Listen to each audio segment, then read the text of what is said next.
겠어요.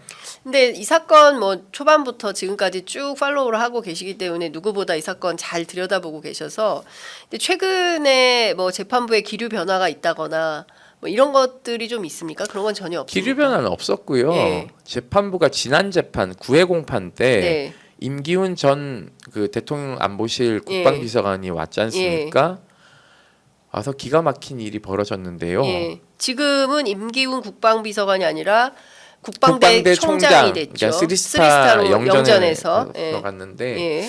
이분이 변호인 신문을 하니까 변호인한테 국회에서 답변했으니까 국회 답변을 가름하겠다 해가지고 변호인단이 발칵 뒤집혔습니다. 세상에 재판- 재판에서요? 네, 그래서 재판장한테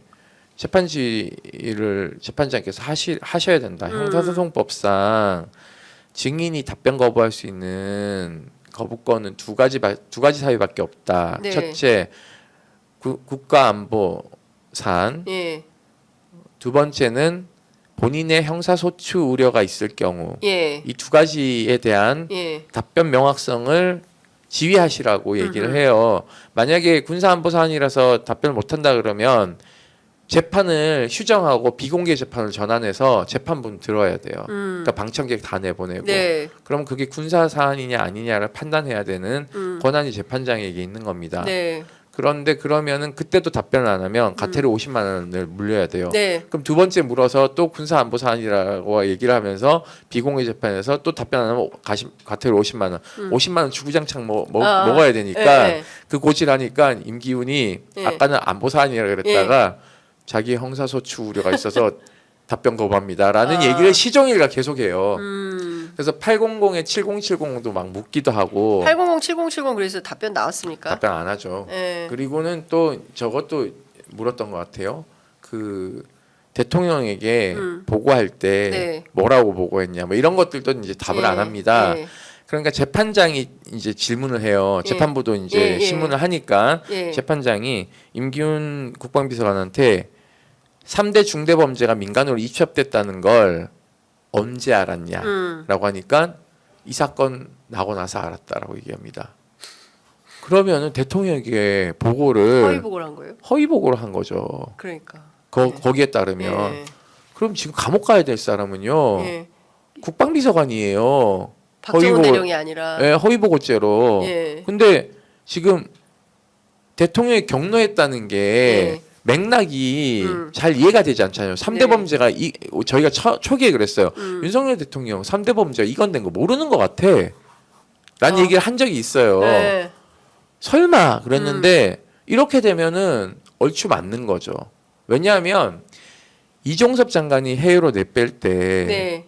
그거 다시 돌아오게 한 게 한동훈 당대표잖아요. 그러니까 지금 국민의힘. 해외로 내뺐다는 것은 이종섭이 호주 호주 대사 대사. 출국 얘기하시는 예. 거죠? 예. 그런데 이걸 유일하게 예. 사실은 해외 도주 시킨 거 아닙니까? 도주 대사. 왜냐하면 본인이 지금 경로한 것 등등등에 대한 증인을 빼돌리는 거 아니에요. 수사 외압에 대한.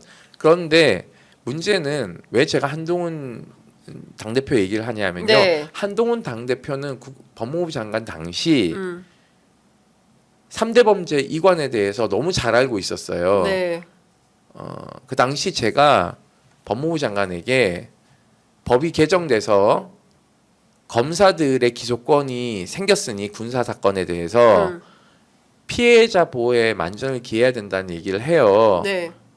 그랬더니 자기가 일선 검사에게 지휘서신 내려보내듯이 친서를 내려보내요. 이 개정되니까 피해자 보호에 만전을 기하라고 네, 이거 네. 뭐해? 예. 그렇기 때문에 본인은 인지하고 있는데 대통령은 인지하지 못하고 있었던 거죠. 이런 것들을 보면 대통령실이 국정 장악 능력이라던가 네.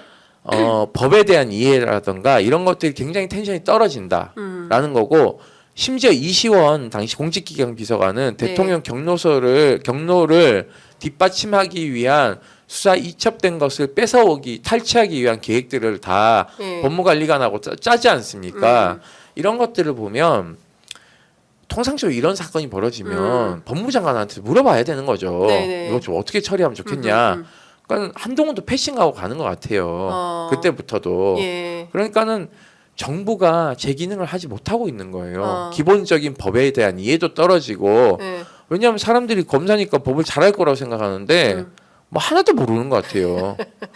자, 그 지금 전반적으로 보면 이제 그 구분을 해서 보자면 첫 번째는 박정훈 대령 사건은 항명죄하고 상관모독, 상관명예훼손죄 두 네. 가지로 이제 재판을 받고 있는 것이고 네. 이 두 사안에 대해서 전부 무죄가 될지 뭐 일부 유죄가 선고될지 그것은 뭐 지금 알 수 없고 앞서 말씀하신 대로 이제 그 내용은 한 덩어리가 있고 네. 또 하나는 이제 수사외압과 관련된 건데요. 최혜병 사건에 대해서 그 임성근 사단장 문제는 지금 계속 그 이슈가 있는 건데 있죠. 왜냐하면 이자가 좀 뭐 이자라고 할게요. 네. 이자가 네. 명예훼손 걸라면 거세요. 저 왜 소송을 안 해?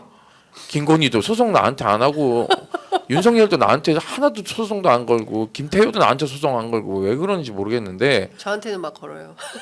저한테 좀 소송 좀 임태훈 소장에게 소송 걸어주세요. 걸어주세요. 저 이때까지 군인권센터하고 저 14건의 명예훼손 소송과 김용원 씨의 1억 원 소송도 저희가 이겼지만 예. 좀 소송을 걸어주십시오. 하여튼 예. 돌아오면 질문이 뭐였어요? 아이 임성근 사단장. 예. 이자가 예. 600쪽이 넘는 예.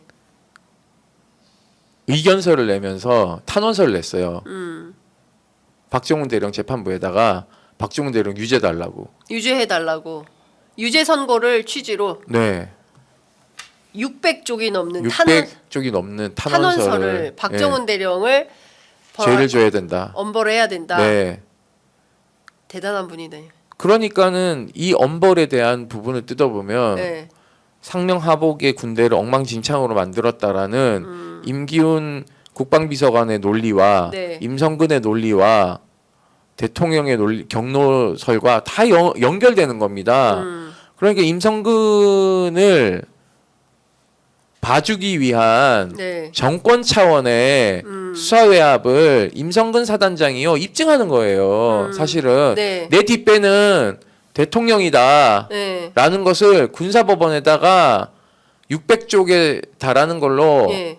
압박을 외압을 행사하는 거죠, 사실은. 수사외압을 행사하고. 예. 야, 근데 이건 진짜 본인이 지금 예.